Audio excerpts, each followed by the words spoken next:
Il-Kumitat dwar imġiba xirqa etika li nħatar mill-Kunsill Amministrattiv tal-Partit Nazzjonalista biex primarjament jinvestiga allegazzjonijiet dwar Adrian Delia ma bagħatx għal Daphne Caruana Galizia. Caruana Galizia hija il-persuna li fil-blog tagħha kitbet numru ta' stejjer li waslu biex il-Kunsill Amministrattiv jifforma dan il-Kumitat Konsultattiv wara talba ta' Charlotte Kassar, membru tal-Kunsill Ġenerali.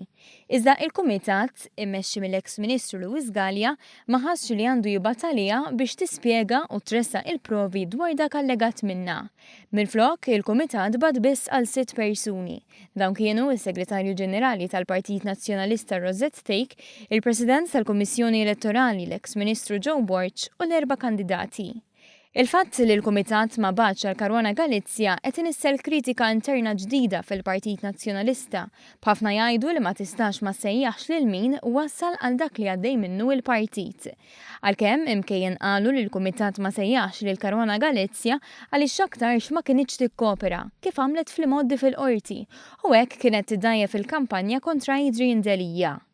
Intant, fir-rapport tiegħu il-Kumitat qal li kull persuna li trid tkun kap għandha tkun il fuq minn kull dubju suspett dwar l-integrità u l-onestà personali. Imbagħad spjega kif l-Alex Kalaxxone kelmu dwar allegazzjonijiet li ħarġu minn ittra anonima u qal li kien sodisfatt bl-ispjegazzjonijiet li tal-kandidat għat-tmexxija. Kien sodisfatt ukoll bl-ispjegazzjonijiet ta' Chris Said li kien mistoqsi dwar attivitajiet marbuta ma' 2 minħutu.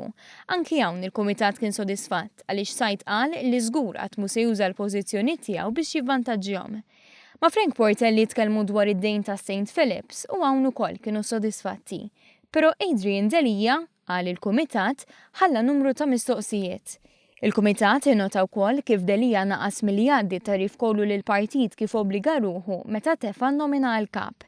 Il-Kumitat qal li ma kellux ħin biżżejjed biex jidħol fl-allegazzjonijiet għalkemm ma kienx sodisfatt bl-ispjegazzjonijiet u tenna li jitqanqlu dubji li huwa importanti jkunu riżolti.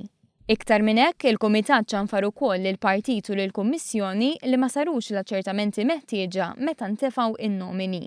Fi kliem ieħor, il-Kumitat tal-Galea kritika lill-Kummissjoni Elettorali ta' Borch li ma sarx id-due diligence li semma fil-bidu ta' din il-kampanja għal kap tal-Partit Nazzjonalista.